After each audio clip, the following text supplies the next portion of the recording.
믿고 따르는 자는 자기 자신을 부인하고 자기 십자가를 지고 예수의 뒤를 따라야 합니다. 이 말은 믿는 자들이 살아가는 삶의 방식과 그들이 속한 하나님의 나라가 이 세상의 방식과 완전히 다르다는 것을 보여줍니다. 하나님의 나라는 이 세상 나라와 성격도 목적도 원리도 서로 정반대이며 서로 공통점이 전혀 없는 어찌 보면 적대적인 관계에 있습니다. 그래서 우리가 이 땅에서 하나님의 자녀로 살아간다고 할 때는 이 세상적인 가치나 욕망, 보상 같은 것을 모두 내려놓아야 합니다.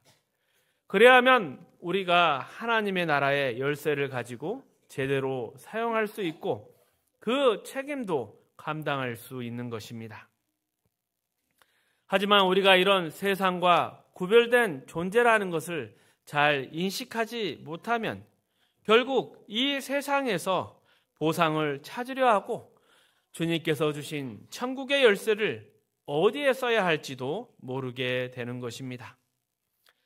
이런 내용이 고린도후서 4장에 사도 바울이 고린도 교회에 보내는 편지 속에 아주 잘 설명되어 있습니다. 우리 함께 읽어보겠습니다. 우리가 이 보배를 질그릇에 가졌으니 이는 심히 큰 능력은 하나님께 있고 우리에게 있지 아니함을 알게 하려 함이라.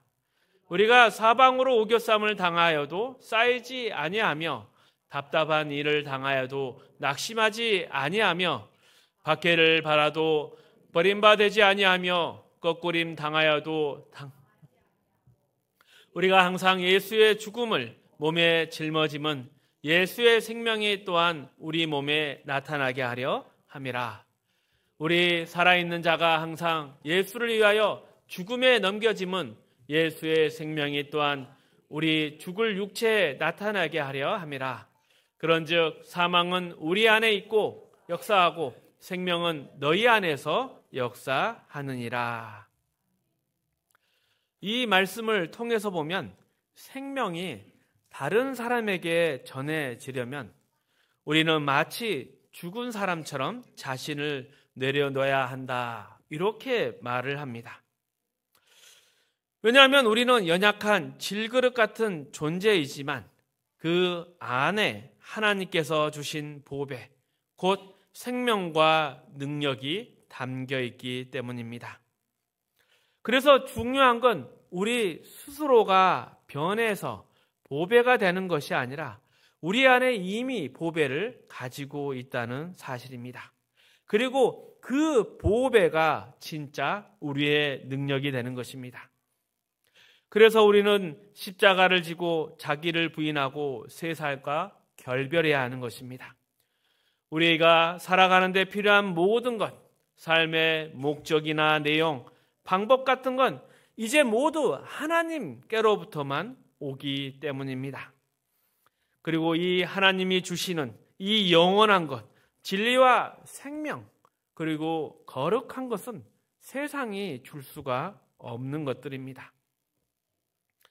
그리고 우리가 항상 죽음에 넘겨진다. 이 말은 우리 자신이 세상의 가치나 힘으로 우리의 삶을 채울 수 없고 또 거기에 우리의 힘과 능력이 있을 수 없다는 뜻을 가지고 있습니다.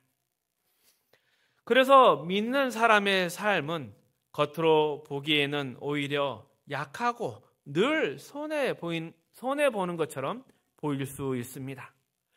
예수를 오래 믿는다고 해서 무조건 잘 되는 것이 아니라 오히려 세상 기준에서 보면 실패처럼 보일 수 있는 이유가 바로 여기에 있습니다. 하지만 이 삶 가운데 하나님의 생명이 역사하고 있는 것입니다. 물론 예수를 믿고 형통을 경험할 수 있습니다. 그런데 이 일은 어찌 보면 믿음이 아직 어리고 연약할 때 하나님께서 우리를 이해시키기 위해서 잠시 허락하는 경우일 뿐일 때가 많습니다. 하지만 예수를 믿는 믿음이 깊어지고 성숙해질수록 세상적인 시각으로 보면 오히려 삶이 더 어려워지는 게 정상입니다. 그때서야 우리는 세상이 가진 힘이 얼마나 아무것도 아닌가, 그리고 우리가 가진 힘이야 능력이라는 것이 세상으로 온 것이 아니라 보이지 않는 하나님으로부터 오는 것이구나, 이것을 깨닫게 되는 것입니다. 우리는 종종 이렇게 착각합니다. 예수 믿으면 건강해지고 경제적으로 부유해지고 하는 일마다 다 잘되고 기독교가 더 세상 가운데 더 잘 전해지겠지. 하지만 이렇게 된다면 사람들은 예수님을 믿기 위해서 교회에 오는 것이 아니라 그 복을 얻기 위해서 오게 되는 것입니다. 그러면 믿음의 초점이 예수님이 아니라 복이 되어 버리는 것입니다. 진짜 믿음이라는 것은 복을 얻기 위해서 예수를 믿는 것이 아니라 예수님 자체를 얻기 위해서 세상 모든 것을 내려놓는 것입니다. 그리고 우리가 받는 이 복은 세상의 가치에서 측량할 수 있는 것이 아니라 영원 가운데 속한 진짜 복이라는 것을 신앙생활 하면 할수록, 믿음이 자라면 자랄수록 그것을 알게 되는 것입니다. 그래서 우리는 기꺼이 자기를 부인하고 세상과 결별하며 우리의 죽음을 감수합니다. 이것이 바로 자기 부인, 십자가를 짊어진다는 말의 진짜 의미입니다. 십자가를 짊어진다, 이것은 자신의 의지로 무엇을 한다, 이것이 아니라 자기가 그 십자가에서 죽어야 함을 이야기하는 것입니다. 그런데 반면에 세상은 어떻습니까? 처음에는 너 죽고 나 살자로 시작하지만 결국 세상은 너도 죽고 나도 죽자로 끝납니다. 자기밖에 모르는 세상은 결코 남을 위해서 살 수가 없습니다. 심지어 부모와 자식 간에도 그렇지 않습니까? 하지만 우리는 그렇게 예수를 배우지 않았습니다. 우리는 다르게 살아야 합니다. 너 살고 나도 살자. 그리고 더 나아가서 너를 살리기 위해서 차라리 내가 죽겠다, 이런 마음으로 살아가는 것입니다. 나의 죽음을 통해서 너를 살리는 것. 그런데 끝에 가보면 이것이 진짜 너 살고 나 살자였구나, 이것을 깨닫게 되는 게 신앙의 길입니다. 그래서 우리는 자기 부인과 자기 십자가를 지는 것, 이것이 신앙의 첫 걸음이며 우리의 신앙생활 내내 요구되는 말씀입니다. 그리고 성경에서 늘 강조하는 예수의 죽음을 몸에 짊어진다, 항상 우리가 죽음에 넘겨진다, 이러한 것은 단순한 수사 욕구가 아니라 실제로 그렇게 살아가는 우리의 삶의 모습이어야 합니다. 그렇다면 우리가 이렇게 살아갈 때 우리는 과연 무엇을 얻게 될까요? 그것은 바로 생명의 열매입니다. 하나님께서 질그릇 같은 우리 인생에 영원한 생명을 약속하셨고, 그런 질그릇 같은 우리의 깨어짐을 통해서, 우리의 삶을 통해서 그 생명이 다른 사람에게도 전해지게 되는 것입니다. 우리가 죽음을 감수할 때 비로소 생명이 우리 가운데 역사하게 되는 것입니다. 그것이 자식을 키워봤던 우리의 경험이지 않습니까? 이것을 더 잘 이해하기 위해서 고린도전서 1장의 바울의 바울이 말한 내용을 함께 살펴봅니다. 26절에서 29절 말씀 함께 읽습니다. 형제들아, 너희를 부르심을 보라. 육체를 따라 지혜로운 자가 많지 아니하며 능한 자가 많지 아니하며 문벌 좋은 자가 많지 아니하도다. 그러나 하나님께서 세상의 미련한 것들을 택하사 지혜 있는 자들을 부끄럽게 하시려고 세상의 약한 것들을 택하사 강한 것들을 부끄럽게 하려 하시며,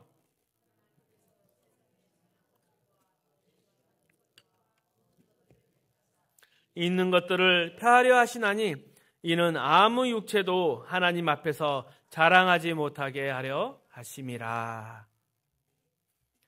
지혜 있는 자, 능력 있는 자, 문벌 좋은 자 많지 않다. 이 말씀은 우리에게 중요한 것을 가르쳐 주고 있습니다.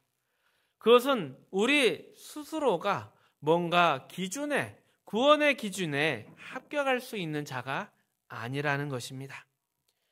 여기 중 아무도 자기 지혜나 능력, 배경으로 하나님 앞에 설 수 없고 또 영적인 문제를 해결하기 위해서 스스로 여기까지 온 사람도 아무도 없다는 뜻입니다.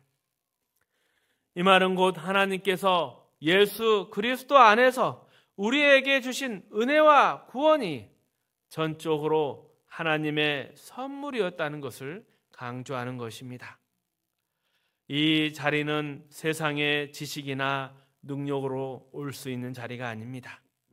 또 우리가 누리는 모든 구원과 영원한 약속을 하는 것은 세상이 가질 수 없는 것이고 오직 하나님만이 우리에게 주신 것이고 우리가 거저 받은 것입니다. 아무도 이것을 이룰 수 있는 자가 없습니다. 그래서 우리는 이 구원에 대해서 절대 자랑할 수가 없습니다. 우리 힘으로 얻은 것이 아니기 때문입니다. 그래서 30절, 31절에 이렇게 말합니다. 너희는 하나님으로부터 나서 그리스도 예수 안에 있고 예수는 하나님부터 나와서 우리에게 지혜와 의로움과 거룩함과 구원함이 되셨으니 기록된 바 자랑하는 자는 주 안에서 자랑하라 함과 같게 하려 함이라.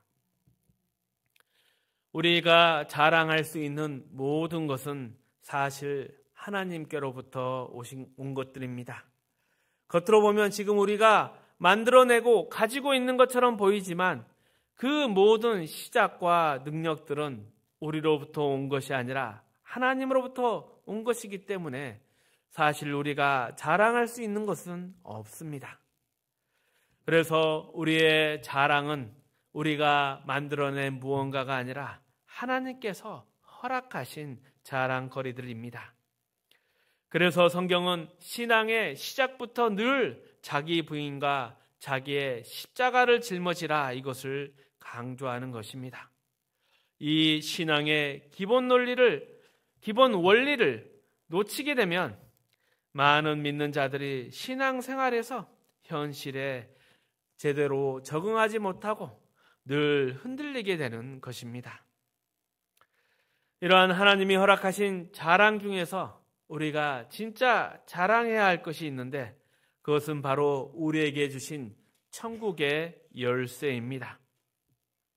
우리가 잘나서 얻은 것이 아니라 하나님의 은혜로 주신 것이기에 우리는 늘 감사함과 겸손함으로 이것을 자랑해야 합니다.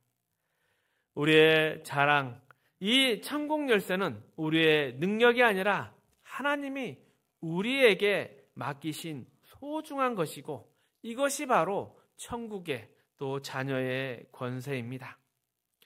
이 천국의 열쇠, 이것을 더욱 깊이 이해하기 위해서 창세기 12장에 아브라함의 생을 보면 좋습니다. 그의 삶을 보면 우리가 어떻게 이 천국 열쇠를 자랑하며 사용해야 하는지 그리고 그것의 본질이 무엇인지 분명히 알 수가 있습니다. 창세기 12장 1절에서 3절 말씀입니다. 함께 읽어봅니다. 여호와께서 아브라함에게 이르시되 너는 너의 고향과 친척과 아비의 집을 떠나 내가 내게 보여줄 땅으로 가라.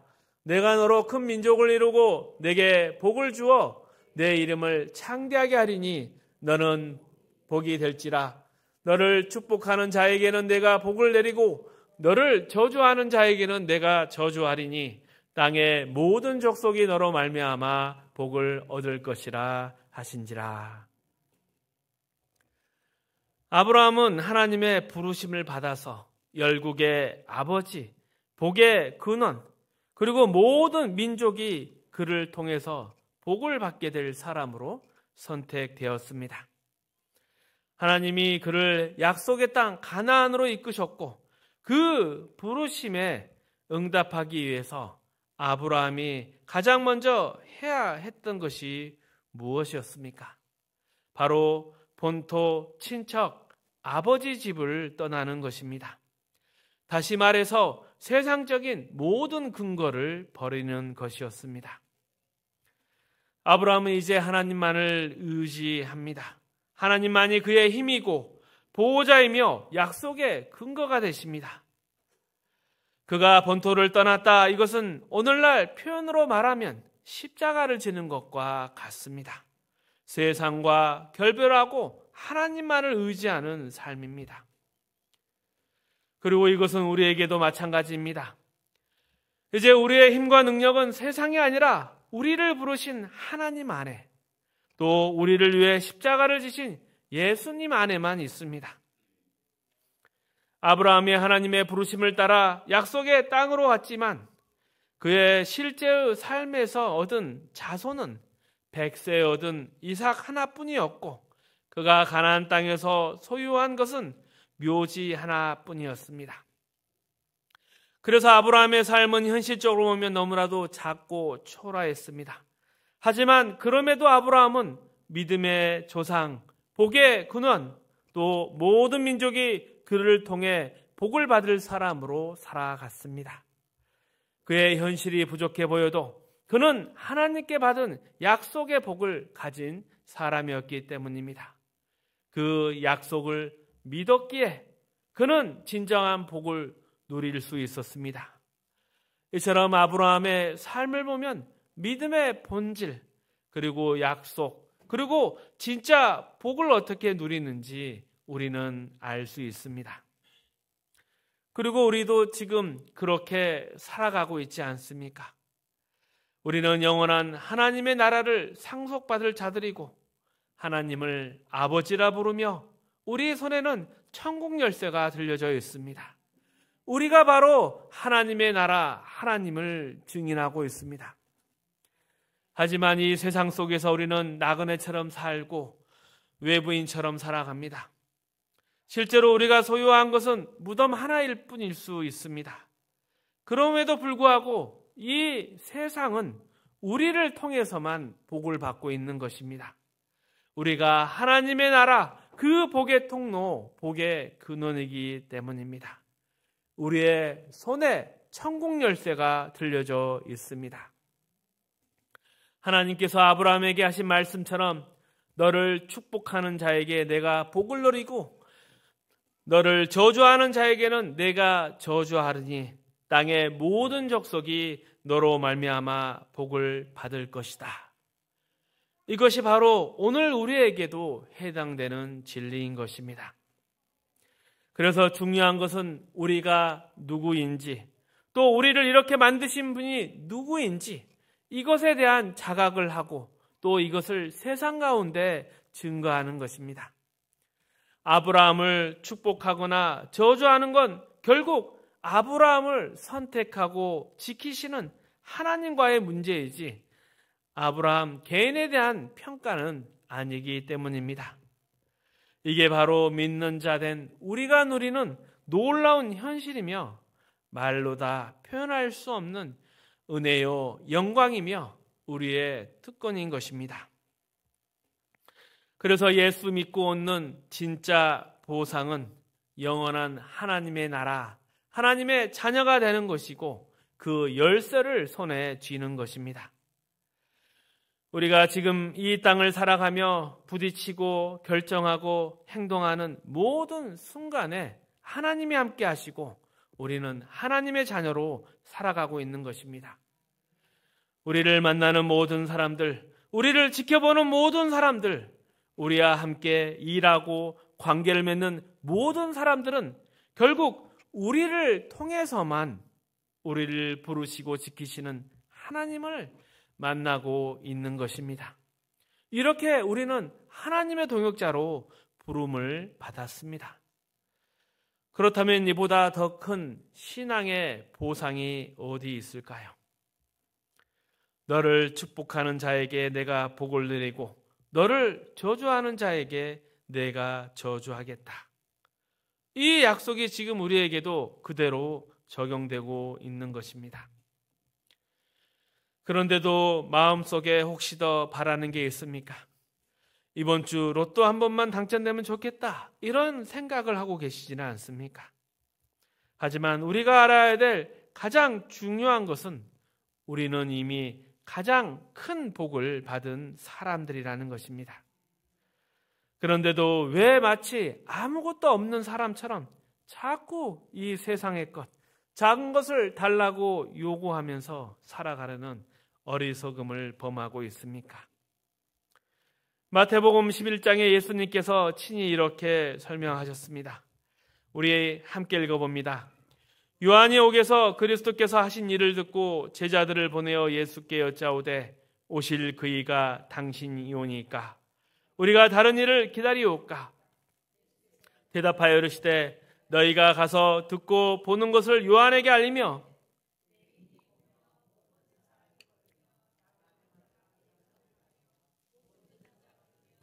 죽은 자가 살아나며 가난한 자에게 복음이 전파된다 하라. 누구든지 나로 말미암아 실족하지 아니한 자는 복이 있도다 하시니라. 아멘. 세례 요한은 예수님의 앞길을 준비하러 온 사람이었습니다. 예수님이 누구신지를 증거하기 위해서 보냄을 받았습니다. 그런데 그런 요한이 감옥에 갇힌 후에 예수님이 하시는 일들을 보면서 마음에 의심이 생겼습니다. 왜냐하면 자신이 기대한 메시아의 모습과는 너무나도 달랐기 때문입니다. 세례 요한은 정치적이고 군사적인 해방자로서 큰 일을 하실 메시아를 기대했는데 예수님이 하시는 일들은 겉보기에 너무나 평범하고 소소한 일들을 하셨기 때문입니다. 그래서 제자들을 보내서 묻습니다. 당신이 정말 오실 그분입니까? 예수님이 대답하십니다. 너희가 보고 들은 것을 전해라. 소경이 눈을 뜨고 걷지 못하는 자가 걷고 나병 환자가 깨끗해지고 죽은 자가 살아난다. 이보다 더 확실한 증거가 어디 있겠습니까? 세례 요한이 기대하는 방식이 아니었지만 예수님은 분명히 메시아로서의 일을 하고 계셨던 것입니다. 그렇다면 여러분은 예수를 믿으면서 무엇을 기대합니까? 처음에는 세상적인 소망들, 건강이나 성공, 형통 같은 것들을 이루기 위해서 종교의 힘을 빌리고 싶었던 분들도 있었을 것입니다. 하지만 이제 여러분은 베드로처럼 주는 그리스도시요 살아계신 하나님의 아들이십니다 라고 고백을 한다면 그 고백에는 더 깊은 이해와 삶이 담겨 있어야 합니다. 예수님이 누구신지, 왜 오셨는지, 우리에게 무엇을 이루셨는지를 이제는 제대로 알고 고백해야 합니다. 우리가 하나님을 아버지라 부르고 예수를 주님이라고 고백한다면 그 신앙 고백 속에는 영원하고 거룩한 것들, 하나님 나라에 속한 가치들이 담겨 있어야 합니다. 하나님께서 인정하시는 자녀로서의 삶과 인격, 성품과 존재, 이러한 것을 가져가는 것이 바로 우리 신앙의 본질입니다. 그리고 그 내용들은 이웃들에게 증거되어야 하는 삶의 모습이어야 합니다. 우리는 하나님의 의와 진리의 거룩함으로 지어진 새로운 사람들입니다. 하늘 아버지의 온전하심을 따라 살아가는 새 사람입니다. 예수님의 십자가의 길을 따르는 사람들입니다. 세상적인 성공이 목적이 아니라 영원하고 거룩하고 복되고 의로운 삶이 우리의 목표이고 우리의 자랑이며 우리의 책임이어야 하지 않겠습니까? 하지만 우리의 신앙 현실이 어떻습니까? 아직도 많은 성도들은 십자가를 삶으로 거부하면서 단지 목에 장신구로 걸고 다니고 있습니다. 설교에서 십자가를 말할 때는 눈물을 흘리지만 실제 삶에서는 십자가를 자신의 도구로 사용하는 경우가 많습니다. 어찌 그런 모습 안에 무슨 신앙의 감격이나 열매가 있겠습니까? 예수 믿는다는 말 속에는 반드시 십자가를 지신 예수님이 포함되어 있어야 합니다. 하나님을 아버지라 부른다면 그 아들을 십자가에 내어주신 아버지라는 사실도 함께 믿어야 합니다. 이 모든 일은 결국 하나님께서 우리의 거룩함, 영적인 삶, 그리고 영원한 하나님 나라에 속한 존재로 살게 하시려는 뜻에서 이루어진 것들입니다. 하나님이 우리를 자녀로 삼아주셨고 우리가 하나님을 아버지라 부를 수 있도록 구원해 주셨습니다. 이 믿음이 우리의 신앙의 기준이고 기초가 되고 유일한 근거가 되어야 합니다. 그리고 믿는 자로서 이런 삶을 산다면 세상 그 어느 것도 우리를 막을 수가 없습니다. 예수님께서 내가 이 반석 위에 내 교회를 세우리니 음부의 권세가 이기지 못하리라. 하나님께서 친히 그분의 거룩한 나라를 세우시고 우리를 자녀로 부르신 일은 세상이 절대 막을 수가 없습니다. 세상에서 가장 큰 힘이 무엇입니까? 바로 사망입니다. 그런데 그 사망의 권세를 깨뜨린 것이 예수님의 십자가입니다. 하나님은 우리를 세상에서 불러내서 영원한 하나님의 나라로 부르셨고 이제 우리는 더 이상 세상의 지배 가운데 있지 않습니다. 그래서 사망이 우리에게 더 이상 힘을 쓸 수 없습니다. 그리고 우리는 이제 내 자신을 위해 살지 않고 하나님을 위해 살아가는 사람들입니다. 세상은 여전히 자기를 위해 살고 사망을 최고의 무기로 사용하며 너 죽고 나 죽자식으로 삶을 살아가지만 우리는 전혀 다릅니다. 우리는 살리고 거치고 또 함께 걸어가는 길에 들어선 사람들입니다. 우리의 신앙 고백과 우리의 고백이 요구하는 삶의 내용을 우리는 마음에 늘 새겨야 합니다. 그리고 아브라함처럼 믿음으로 사는 인생, 천국 열쇠를 진 고귀한 하나님의 자녀로서의 삶을 기억해야 합니다. 그리고 이 세상 속에서도 이 기쁨과 감격을 또 승리하는 삶을 살아갈 수 있는 자들입니다. 말씀을 정리하겠습니다. 예수를 따른다는 것은 자기를 부인하고 자기 십자가를 지는 삶입니다. 이 말은 우리가 세상과는 전혀 다른 가치와 목적, 원리 속에서 사는 하나님의 자녀라는 뜻입니다. 예수님은 우리를 위해 십자가를 지셨고 우리도 그 길을 따르며 세상과 결별하고 이제 하나님만을 의지해야 합니다. 우리가 가진 복은 세상적 성공이 아니라 하나님께서 주신 천국의 열쇠와 영원한 생명입니다. 이 믿음이 우리의 기준이며 우리의 자랑거리입니다. 세상은 사망을 무기로 삼지만 우리는 다른 사람에게 생명을 전하며 함께 살아가는 자들입니다. 이것이 진짜 믿는 자의 삶이고 우리에게 주신 하나님의 복입니다.